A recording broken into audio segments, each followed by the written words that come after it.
Untuk indikator 3 ini terkait dengan kebijakan internal manajemen data. Di sini juga masih sama, kita buat strukturnya dari definisi, yaitu merupakan pengaturan mengenai manajemen data di instansi pusat dan pemerintah daerah untuk memberikan panduan arah dan langkah dalam pengelolaan data di PPD. Tujuan manfaatnya juga masih sama, di sini terkait dengan pengaturan proses. Jadi kalau sebelumnya muatan, kalau di sini mainnya proses, cakupannya ya. Kemudian untuk mendelegasikan tugas, kita memastikan komitmen unit kerja atau perangkat daerah dalam melaksanakan kebijakan internal manajemen data. Nah, ruang lingkupnya juga masih sama di sini.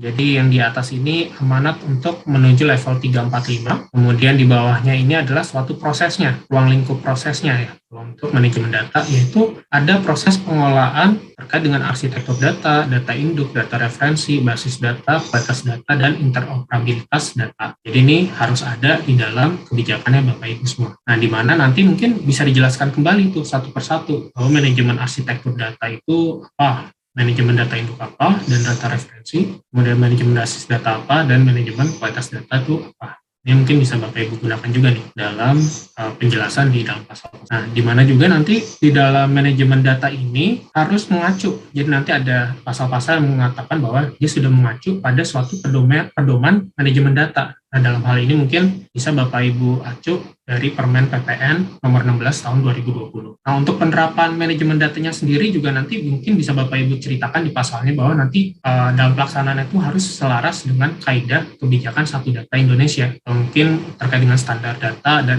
interoperabilitas data. Nah, ini yang diminta ya. Jadi nanti Bapak Ibu mungkin bisa menambahkan di dalam pasalnya seperti itu.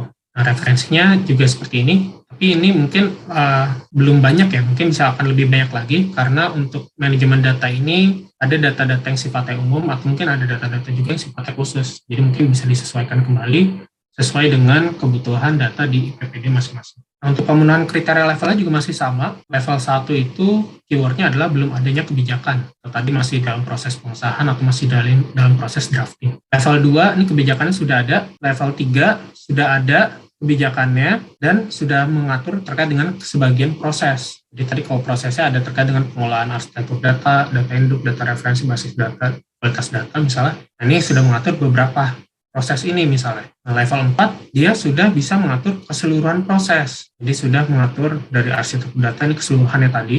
Nah, level 5-nya dia selain udah menyeluruh proses tadi, sudah ada hasil reviewnya. Jadi ini agak berbeda untuk di indikator 3 bahwa review itu harus sudah dimunculkan nanti di dalam level 5 nanti ya. Kalau nanti mungkin Bapak Ibu sudah punya reviewnya, hasil review. Jadi di level 4-nya bukan hasil review nih yang diberikan, tapi masih kebijakannya aja. Nah, di level 5 ada kebijakannya, terus ada hasil reviewnya, dan ada tindak lanjut dari hasil review tersebut. Jadi nanti bentuknya bisa dari kebijakan baru atau mungkin dokumen pendukung turunan kebijakannya seperti sebelumnya tadi.